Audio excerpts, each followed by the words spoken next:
Assalamualaikum warahmatullahi wabarakatuh. Jadi teman-teman, di video kali ini saya akan mempresentasikan dan menjelaskan mata kuliah Ekonomi Mikro Islam yang berjudul Mekanisme Pasar Islami. Pengertian pasar. Dalam Kamus Besar Bahasa Indonesia disebutkan bahwa pasar adalah tempat orang berjual beli. Sedangkan menurut istilah, pasar adalah sebuah mekanisme pertukaran barang dan jasa yang alamiah dan telah berlangsung sejak peradaban awal manusia. Sedangkan menurut pendapat lain, dalam kajian ekonomi, pasar adalah suatu tempat atau proses interaksi antara permintaan pembeli dan penawaran penjual dari suatu barang atau jasa tertentu, sehingga akhirnya dapat menetapkan harga keseimbangan harga pasar dan jumlah yang diperdagangkan. Jadi, setiap proses yang mempertemukan antara penjual dan pembeli maka akan membentuk harga yang akan disepakati oleh keduanya. Untuk pasar persaingan sempurna diartikan sebagai pasar yang memiliki banyak penjual dan pembeli, serta barang yang diperjualbelikan bersifat homogen atau sejenis. Mobilitas sumber ekonomi pada pasar ini cukup sempurna serta tidak ada persaingan antar penjualnya. Contoh pasar persaingan sempurna. Yang pertama yaitu pasar beras. Sebagai makanan pokok utama orang Indonesia, tentunya beras menjadi komoditi utama di Indonesia. Yang selanjutnya yaitu pasar sayur. Sayuran juga komoditi penting di Indonesia, misalnya seperti cabai, bawang, sawi, tomat, dan sebagainya. Pasar sayur juga jadi salah satu contoh pasar persaingan sempurna. Yang selanjutnya yaitu pasar buah. Sama seperti sayur, buah juga komoditi penting di Indonesia. Pasar buah memiliki mekanisme yang sama dengan pasar sayur, karena harganya tergantung permintaan dan penawaran terhadap buah tersebut. Yang selanjutnya, pasar daging. Pada pasar daging, jenis pasar yang dijual bersifat homogen atau sejenis, serta terdapat banyak penjual dan pembeli juga. Yang selanjutnya, pasar gandum. Gandum merupakan bahan utama untuk membuat roti dan makanan lain. Tak heran jika gandum juga menjadi komoditi yang diminati. Yang selanjutnya, pasar kentang.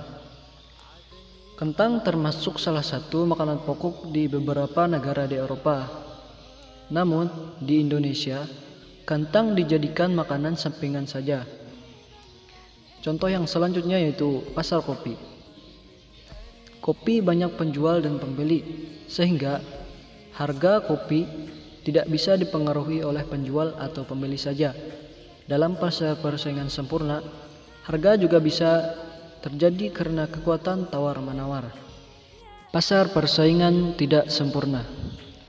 Pasar persaingan tidak sempurna dapat digambarkan dengan situasi di mana hanya ada beberapa penjual atau bahkan penjual tunggal, namun memiliki pembeli yang masif.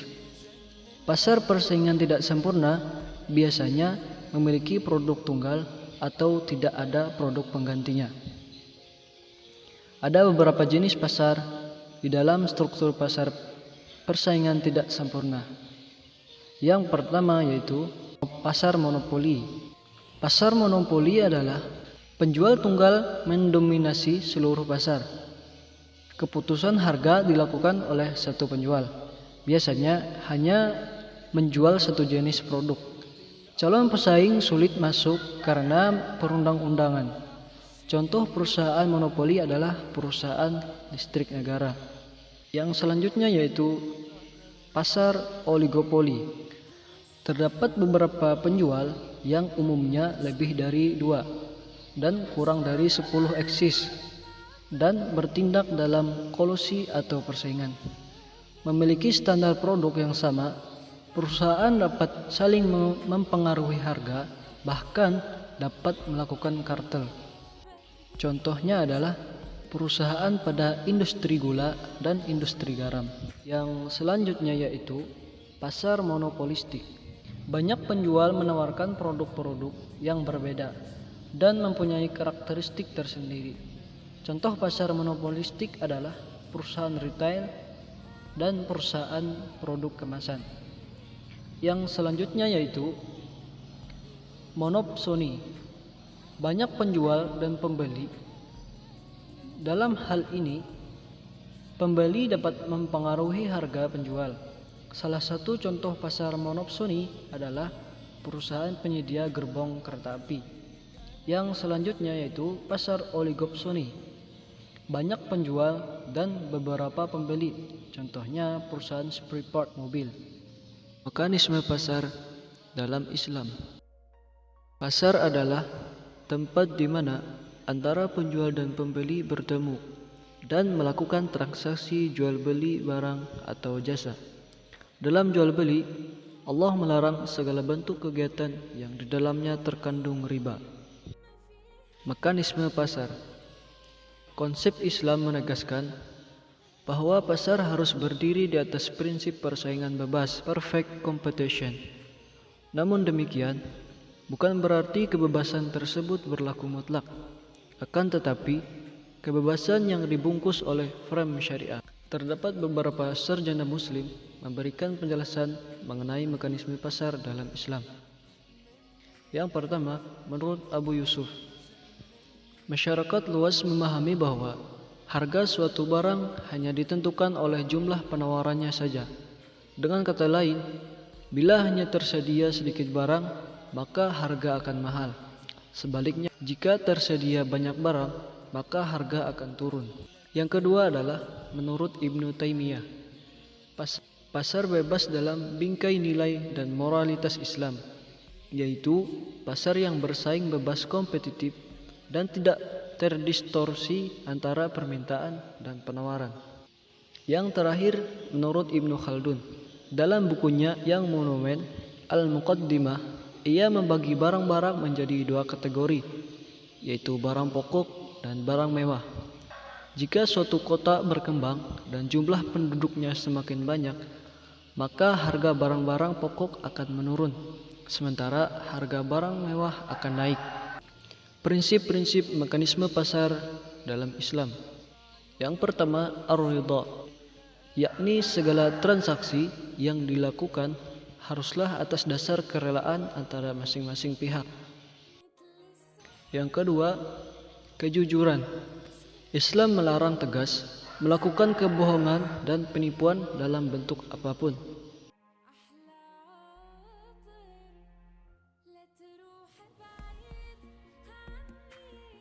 Persaingan sehat. Mekanisme pasar akan terhambat bekerja jika terjadi penimbunan ihtikar atau monopoli.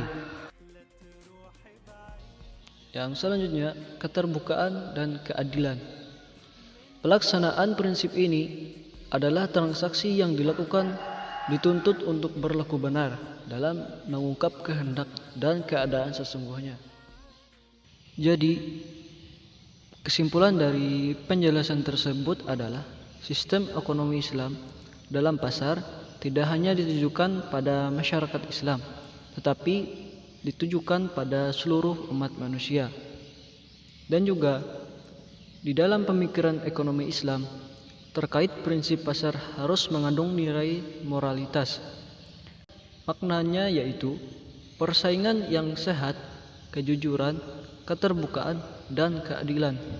Untuk mengimplementasikan nilai moralitas tersebut, maka ini merupakan tugas personal pelaku pasar, sehingga pada dasarnya prinsip tersebut dapat dijalankan demi kestabilan ekonomi. Jelaskan kriteria pasar Islami. Dalam Islam, Konsep dan perdagangan harus dilandasi dengan nilai-nilai dan etika yang bersumber dari nilai-nilai dasar agama yang menjunjung tinggi tentang kejujuran dan keadilan. Rasulullah SAW telah meletakkan prinsip-prinsip dasar yang berkaitan dengan mekanisme pasar dalam perdagangan. Kedua belah pihak dapat saling menjual dan membeli barang secara ikhlas. Artinya, tidak ada campur tangan serta intervensi pihak lain dalam menentukan harga barang. Bagaimana pendapat Anda tentang kenaikan harga sembako saat menjelang perayaan Hari Besar? Dan kenaikan harga tersebut tidak diikuti dengan kenaikan pendapatan masyarakat. Di dalam pemikiran ekonomi Islam, terkait prinsip pasar harus mengandung nilai moralitas. Maknanya yaitu persaingan yang sehat, kejujuran, keterbukaan, dan keadilan. Untuk mengimplementasikan nilai moralitas tersebut, maka ini merupakan tugas pelaku pasar, sehingga pada dasarnya prinsip tersebut dapat dijalankan demi kestabilan ekonomi. Ajaran Islam memberikan perhatian besar terhadap kesempurnaan mekanisme pasar. Mekanisme pasar yang sempurna adalah resultan dari kekuatan yang bersifat massal dan impersonal, yaitu merupakan fenomena alamiah. Pasar yang bersaing sempurna dapat menghasilkan harga yang adil bagi penjual maupun pembeli. Karenanya, jika mekanisme pasar terganggu, maka harga yang adil tidak akan tercapai. Demikian pula, harga yang adil akan mendorong para pelaku pasar untuk bersaing dengan sempurna. Jika tidak adil, maka para pelaku pasar akan enggan untuk bertransaksi atau terpaksa tetap bertransaksi dengan menderita kerugian. Oleh karena itu, Islam sangat memperhatikan konsep harga yang adil dan mekanisme pasar yang sempurna.